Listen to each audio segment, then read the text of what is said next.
Hey guys, I'm another Wizards Unite video, which again is sponsored by WB Games, and today we're going to go over the Magizoologist guide.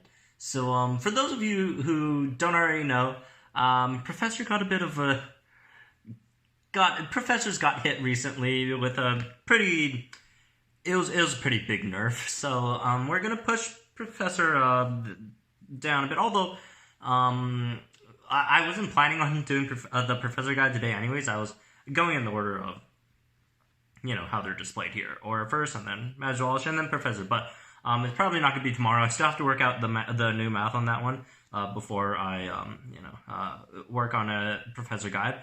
But today we're going to do Magizoologist, which, by the way, is my profession, which I like a lot, but we have certain limitations that kind of confined us and bound us to a certain level that it's hard for us to improve unless we get some more green books, and the green books are essential for Magizoologists to improve or have any substantial improvement. So anyways, let's go over the basics for Magizoologist. Magizoologist is kind of like the tank in the game, tank / HP support kind of character. It doesn't, it's really hard to call it a support because, auras and professors also do a lot of support stuff.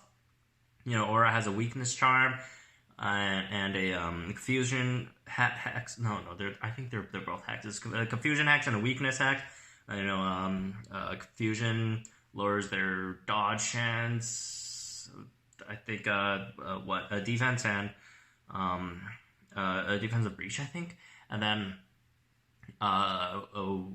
weakness hex is cuts their damage in half, and then there's also a defensive charm for Professor and proficiency charm. So those are all those are supports as well. But Magizoologist is mostly HP with also a attack buff charm. So we'll go over all those in a bit. Magizoologist, its stats are it leans towards the tanky side of things, all that stamina, defense, defensive proficiency, all that. So that's where it leans heavily towards, but it does have a lot of damage as well. If you spec it correctly, you can have, almost as much damage as an aura does, which, by the way, aura is the highest damaging class at the moment, I think, since the Professor nerf. I'm not 100% sure about that, but should be close. And anyways, let's start off with the basics here. So Magizoologists deal extra damage against beasts and take extra damage from curiosities. So make sure you target beasts when you're in fortresses, just to make your life easier and try to avoid curiosities. So, anyways, let's go into Magizoologist base stats, which we are on Wizards Unite Hub right now. So starting with stamina, Magizoologist has the most, 525 max stamina there in comparison to Professor and Aura, which is that's a huge difference between the other two classes. This might be the single highest swing of stats in all the stats. And moving on to power, 79 Professor, and then 100 Aura, and then Magizoologist is only 59. Which seems really bad, but when you look at all these other skills Magizoologist can have that stacks its damage, it's actually not that bad. It's actually higher than it seems. So don't worry about our power. Protego power, it has the highest at 49%. Precision, the lowest at 20%. That's the crit chance, if you guys don't know. Critical power, lowest at 98%. Proficiency power, same as Professor at 148%. Deficiency, defense, 60%, that's the highest. Defense, 50% highest. Defensive breach, 22%, middle of the road. Accuracy, 20%, not horrible. Maximum focus, 12%, middle of the road still. And initial focus is the highest at 5%. And that's actually really important. It's really important that Magizoologist got a 5 on the initial focus because of what it's basically centered around. Its biggest skill does require 5 focus, not to use, but to keep active. So anyways, let's go over Magizoologist's active spells first. So first of all, you got Stamina Charm. This restores teammates' stamina by a certain percent. The more... You know what? Let's go to Wizards Unite Hub, so I don't have these maxed out. Alright, Magizoologist. Stamina Charm. For 2 focus, restore the stamina of a teammate up to 30% if you max it out. Mending Charm, restore a teammate's stamina by a small amount. It's like 2 or 3. It depends on the grade. And then Revive Charm, revive a knocked out teammate and restore a portion of their stamina 100% for only 1 stamina. And Bravery Charm, enhance your entire team by raising their power against elite foes, only elite foes. And that can go up to 150%, which is huge. And with a huge boost, it comes a huge cost. It's 7 focus for that big, that's basically your Magizoologist's big kahuna move, right? Costs a lot, huge boost, but it's only against elite foes, so if you're in lower chambers, don't have to worry too much about that, usually. So, anyways, straight off the bat, let's totally eliminate Stamina Charm. Stamina Charm is actually garbage. I don't know why anyone would use Stamina Charm at all. Like, there might be, like, some really, really clutch scenario where one of your buddies is almost dead, and then, like, that... the opponent's about to attack them, it's about to kill them in 1 shot, and then, like, the clock's running down, like, 4 more seconds, and then, you throw in a Mending Charm, saves your buddy, just in the nick of time where they could, go attack them one more time and take them out. But, like, those scenarios, they're not, you don't see them that often.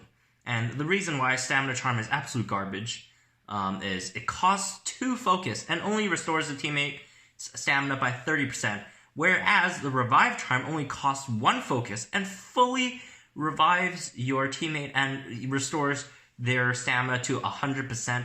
So instead of using Stamina Charm to heal your teammates, it's way better off just to let your teammates die and also let your teammates notify you when they die. So you can step out of your battle, revive them, and then you both can go back right in the battle. It takes like 2 or 3 seconds. It's a way better option than Stamina Charm. Stamina Charm is it's really bad at the moment. They really need to buff Stamina Charm, or else no one's gonna really use it, right? It's really Mending Charm doesn't heal too much, but it's free. So if you really don't have much to do, you're already done fighting your enemy, and then you're just hanging out outside. You throw some Mending Charm in there, and it's not too horrible. And then Bravery Charm, 150% against elite foes, right? Anyways, let's get into the skill tree now. We'll talk about a few more skills that actually make Magizoologist a force to be reckoned with, alright? Before we get into this, skill number 1 that every single Magizoologist needs to master is the skill to befriend an aura. Alright? Magizoologist needs a lot of focus to do it, to get itself going, right? Especially if you don't have initial focus at 5, you will need an aura friend to, to hook you up with some of its juices with it, or some of its focus transfers, so you could get your focus to at least 5, and if you guys are fighting elite foes, to get your focus to 7, so you could use the Bravery Charm, which increases the whole team's attack 150% against elite foes, right? So, skill number 1, find an aura friend. So, anyways, let's get into the skill tree a bit. The number 1 target that you want to be going for is this thing down here, this random node that isn't really, it's not a spell or whatever, it's just a really, really good skill that you probably would want to use. This one, Become the Beast. This is your biggest damage boost. So when you have 5 or greater focus, it adds 40 power to your Magizoologist. Remember, Magizoologist, if you max out your power, right, you're at, what, 59? 59 if you max it out, and then if you add 40 to that, that's 99. That's more than Professor has.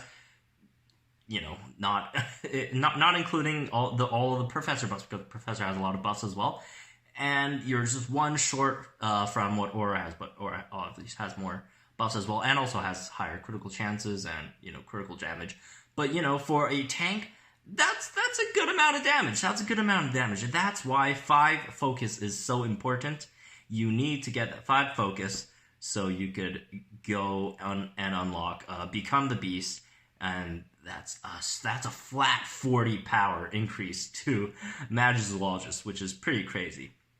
So, aside from that, which you do need to get as soon as possible, and by the way, this is 15 green scrolls. So these are all. This skill is locked behind restricted scrolls, which, by the way, an event for to obtain restricted scrolls are coming soon. I think July the 4th is our first ever event out of beta. That is beta. They had this event before that you can earn these restricted green scrolls. I'll just call them green books. Restricted scrolls or restricted books is a bit hard to say. So I'm just going to say green books. You need green books for this, and before you get to the Become the Beast, you need to waste 4 books on Stamina Charm and 10 scrolls as well. So in total, you need 19 books, and from what I've heard, the beta guys, they only get like 15 scrolls cap for the first event.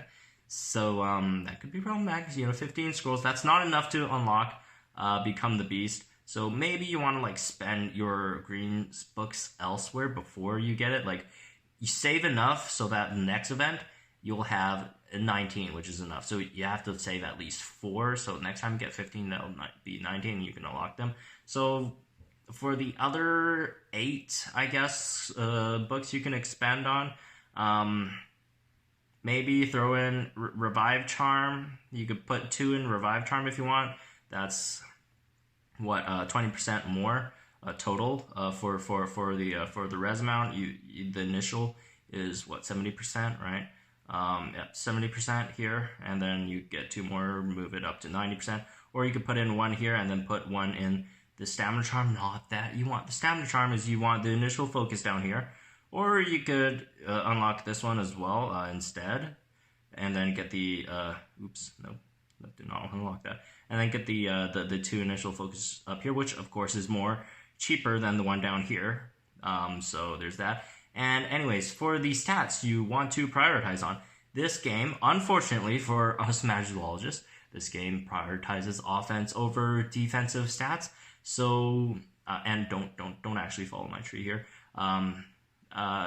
Do prioritize damage over stamina and stuff. Damage is the most important stat in this game, especially if you are playing with like other Magizoologists and stuff. Like if you have like a team with like 2 auras, 2 Magizoologists, and like 1 professor, like you're set. That's a great combo. That might be the best combo at the moment that I could think of. So just in case like you die, you could have another Magizoologist res you. If one of you guys run out of focus, you could have the aura transfer some focus over to you. So you make sure no one just stays dead. Anyways, the skills that you do want to prioritize spells after you get Become the Beast, and after you prioritize your damage, you probably want to get a res up to 100%. Although it really isn't that much of a priority, because like 70% HP it's already a decent res. But if you 30% more is always welcome, right? But then down here it costs a lot of scrolls, so it really depends on you. You can also come up here and grab these stamina ones, since they're like super cheap for a decent amount of stamina upgrade. So you could take those as well. If you want a defense up here, 6 scrolls for decent defensive boost. The percentages really depends on what you're fighting, but those can also be great as well. As for the other things, maximum focus, it's not bad to have, but I wouldn't prioritize it. Although I would at least get 1. You do need to at least wait, was it get 1 or get 2? What's the initial max focus on Magizoologist? Let me check real fast. Yeah, it's 5, right? So you probably do want to get at least 2, so you could get a maximum of 7, so you could actually use your Brave Charm.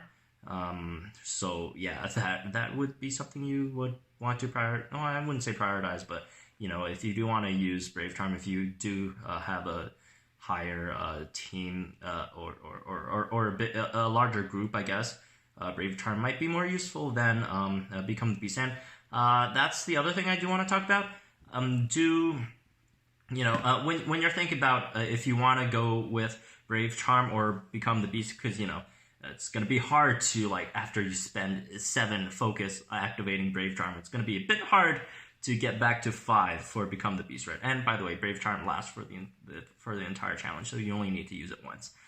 But even still, it's hard to get focus back up for that extra 40 damage. It really depends. So you'll have to calculate the whole team's damage, since it's Brave Charm's based on your base damage plus the percentage. So you'll calculate that, see if it's over the difference with Brave Charm without Brave Charm is over 40.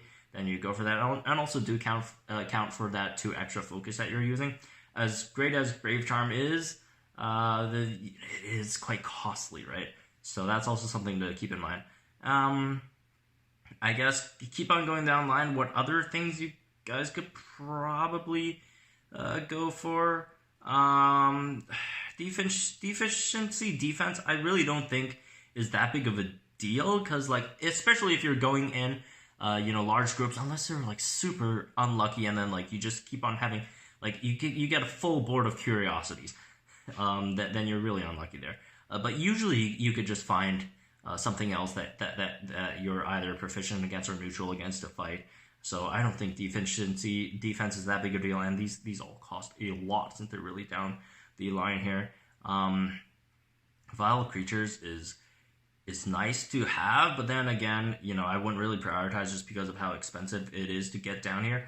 Bravery Charm, if you want to max this, is pretty good. Like, one is like 30%, that's huge, right? So if you do have a lot of green scroll or green books to expend, probably after you get after you get Become the Beast, and maybe after like you max out Revive Charm. If you really want to go that route, then try to max out Bravery Charm. If you like really don't have like other things to go for, if you're not trying like to run 2 professions at once, Bravery Charm, if you max that out, that's a huge damage output. Also very expensive. And then this one down here, Bird in Hand, defense when you have 5 or greater focus. This is also really great to have, since usually you should have Become the Beast on you active anyways. So when so this should always be active as well, as long as you do have Become the Beast. So 15% defense is pretty good. Although it's really expensive as well, so this would not be our priority. This defense versus spiders, 20%. That's not bad, but then again, all these down here are really expensive, so I would not prioritize them at all. But if finally you just have lots of stuff to expend, then sure, you could go for that. If you want to gain some defense is fine. Defensive breach, I wouldn't be too worried about them, since there really isn't too many foes with defense. I don't even think are there any beasts that really have defense. I can't really remember off the top of my head, but no, I wouldn't prioritize trying to get down here either. And as for how you should go about doing challenges, as I said before, get an aura friend. Let them give you a focus, so you could have Become the Beast active for yourself for the most part, since Aura's skills. I mean, Aura does have some decent skills. Weakening Charm is great, but if you're fighting like lower floors, it's not that big of a deal. So they could probably expend some focus for you. And also, if you do have all that initial focus up, you have 5 initial focus, then you don't really need an Aura fan as much. You could go in by yourself, or have Professor Fan or whatever. But obviously, Magizoologist probably is the biggest benefactor from larger groups, because the larger the groups, the faster focus you gain, right? And Magizoologist, as I said before, a lot of its skills do require a lot of focus to expend there. So, yep. Magizoologist, that's going to be for this one. A really tanky class. Doesn't have as little or power as people might tell you, as she deals a lot of damage, become the beast. That's a 40 power increase right there. Bravery charm up to 150% across the board against elite foes. So overall, great class. It's personally my class. I'm not at the level that I could really utilize it yet because, you know, green books do prevent me from getting this skill. And then, yeah, this thing's going to be really expensive down the line. But still a great class nonetheless. And, yeah, Revive is great when your teammate dies. And every time, just tell them, don't worry, just die. Don't you know, whatever. Don't hold off, just die. It only costs 1 focus to res them back up to full. So yeah, also please, if you guys are watching this at Niantic/WB or you know whoever, please buff Stamina Charm. Like it's completely, its use is really extremely limited at the moment. It's not really great. All right, please buff Stamina. Oh, and please don't nerf Revive Charm just because Stamina Charm isn't that great. Please buff Stamina Charm. Let Niantic know. Spread the word. You know, spread the cause to buff Stamina Charm. If they're gonna nerf Deterioration Hex, why can't they buff Stamina Charm, right? So, anyways, that's gonna be it for this one. I hope you guys enjoyed it. Hopefully, this was helpful. Hopefully, you know, give you guys a bit of an idea of where to go for Magizoologist, you know, how you usually operate it. Magizoologist, most important part is if you don't have all the nodes unlocked or all the initial focus unlocked, get an aura friend. Like most important part is let your friends die and then exit out of the battle, res them, and then go back in. All right, really quick tips for that one. And yep, that's gonna be it for this one. Hope you guys enjoyed it. Subscribe to the channel if you guys are new. And also hit the notification bell if you want to get here as soon as I upload a video. Also hit the like button if you did enjoy the video as well. Follow me on Twitter, which is in the description down below. And I'll see you guys in the next video. Also, one more thing before I go, because I have to say this. This video is provided by WB. As usual, thank you guys for supporting my channel.